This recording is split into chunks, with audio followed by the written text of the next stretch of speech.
Bonjour, alors je vais vous montrer les dernières améliorations que j'ai apportées à ma FX61. Le seul défaut qu'a cette aile, c'est qu'elle était trop souple. Donc c'est-à-dire que vous voyez, quand je la prends, enfin là maintenant elle est renforcée, mais quand elle n'était pas rigidifiée, renforcée, quand je la prenais comme ça, je pouvais vraiment la faire plier. On voit qu'elle peut encore un petit peu plier, hein. Elle plie encore un peu, mais avant elle pliait beaucoup plus. Maintenant qu'elle est rigidifiée, vous voyez, si je la prends comme ça, elle tient très bien, alors qu'avant elle aurait plus fait comme ça, quoi. Et c'est ce qui faisait que quand je volais, elle avait tendance, quand je prenais de la vitesse, à flûter, donc à vibrer comme ça. Donc non seulement c'est désagréable pour le pilotage, mais en plus au niveau de la vidéo de la GoPro, c'est pas top. Donc qu'est-ce que j'ai fait? J'ai rajouté des barres de carbone.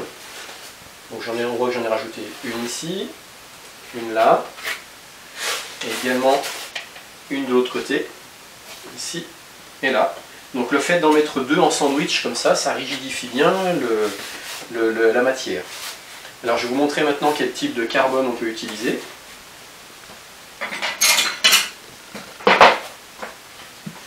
Donc il y a de la tige de carbone comme ça, on voit que celle-là elle est creuse au milieu. On voit qu'elle est ajourée, voilà. Donc ça c'est une tige de carbone classique. Celle-là elle est pleine, donc ça on appelle ça un jonc, c'est un jonc de carbone. Parce que donc il est plein dans son centre. Et ça c'est tout simplement, par exemple, ça c'est un demi-jonc, parce qu'on voit que c'est plein, mais c'est un demi-cercle.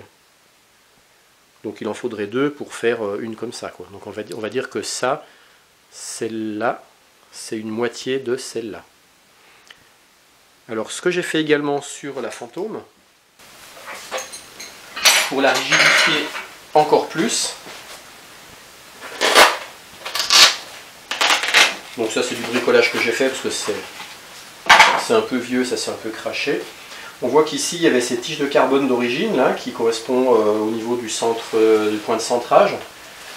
Donc ici elle est là, et de l'autre côté elle prend ici et là. Et en fait je l'ai rigidifié aussi celle-là en mettant à l'intérieur, parce que c'est une tige de carbone qui est creuse. Donc c'est le même diamètre que celle-là. Et bien ce que j'ai fait, j'ai glissé à l'intérieur une autre tige de carbone qui elle est pleine, donc un jonc du diamètre juste qui rentre juste comme ça dedans. Et du coup ça la rigidifie encore plus, parce que là bon, ça c'est un morceau qui est court, mais si on voyait que j'avais un morceau beaucoup plus long, je le prendrais comme ça, je pourrais un peu le faire plier. Avec ça à l'intérieur, ça la rigidifie encore plus. Et j'ai même fait en sorte de l'allonger, cette tige de carbone, c'est-à-dire que celle-là que j'ai mis là-dedans, elle est plus longue, ce qui fait qu'elle dépasse un peu de chaque côté. Elle dépasse un peu là, elle dépasse un peu là. Et du coup, dans l'aile, eh bien, au lieu que ça s'arrête ici, eh bien, du coup, celle que j'ai mis à l'intérieur, elle vient jusque là. Et là, elle vient jusque là. Donc voilà comment j'ai pu rigidifier l'aile. Et là, j'ai pu faire à peu près, j'ai mesuré à l'OSD du à peu près 115 km/h en piqué, à plein gaz, et elle était bien stable. Alors bon, elle garde quand même une certaine souplesse. C'est un peu l'inconvénient de ces ailes-là. Mais étant rigidifiée comme ça va mieux. Alors moi, ce que j'ai fait aussi, comme je l'avais craché, elle était un peu fragile. On voit qu'ici, c'est creux. Toute cette partie-là est creuse, donc c'est un peu plus fragile. Elle avait tendance, quand je la prenais comme ça, à bâiller à ce niveau-là. C'est-à-dire que cette partie-là s'écartait un peu. Donc j'ai rajouté une autre tige de carbone ici, qui vient donc de là à là, pour faire en sorte que ces deux parties-là ne s'écartent plus. Voilà. Et donc, comment fixer ces barres de carbone dans cette matière? Le plus simple, c'est de prendre une règle, de tracer l'endroit où on veut la positionner. Après, avec une règle et une lame de rasoir, on vient couper sur une petite profondeur, à peu près selon la profondeur d'enfouissement qu'on veut. Ça dépend de l'épaisseur dont on dispose. Comme l'aile, là, elle n'est pas très épaisse, mais que j'ai quand même de l'épaisseur. Bon, j'ai creusé pour la mettre à fleur. Donc un coup de lame de rasoir comme ça, un coup d'autre lame de rasoir dans l'autre sens, un peu en biseau. Et puis après, je sors la matière petit à petit. Et puis ce qu'on peut faire aussi, c'est on peut prendre un vieux fer à souder avec une vieille panne, je ne sais pas comment on appelle ça, une penne. Et puis donc, une fois que c'est chaud, eh bien la passer assez rapidement pour agrandir le trou. Donc il ne faut pas s'arrêter trop longtemps à un endroit parce que la matière fond très vite. Donc ça fera un trou, il ne faut pas rester de façon fixe.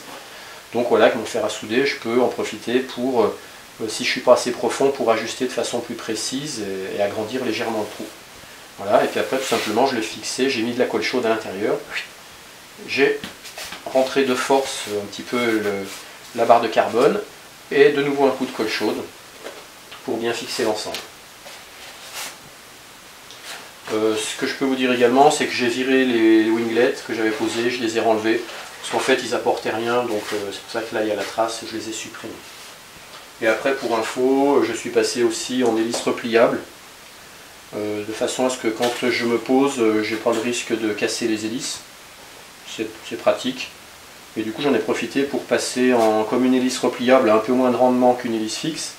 Avant j'étais en 10 par 7 et là je suis passé en 11 par 8. Alors par contre, ce qu'il faut faire, c'est quand on met des hélices repliables sur des ailes comme ça, pour éviter que les deux hélices en se repliant, elles se croisent comme ça, puis qu'après elles ne repartent pas à la rotation, eh bien il faut faire un petit système de butée, de façon à ce que l'hélice ne puisse pas aller plus loin que là et plus loin que là.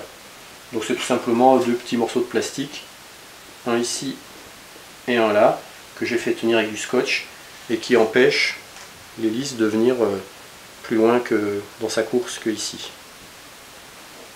Voilà les dernières modifications que j'ai faites sur ma Phantom FX 61.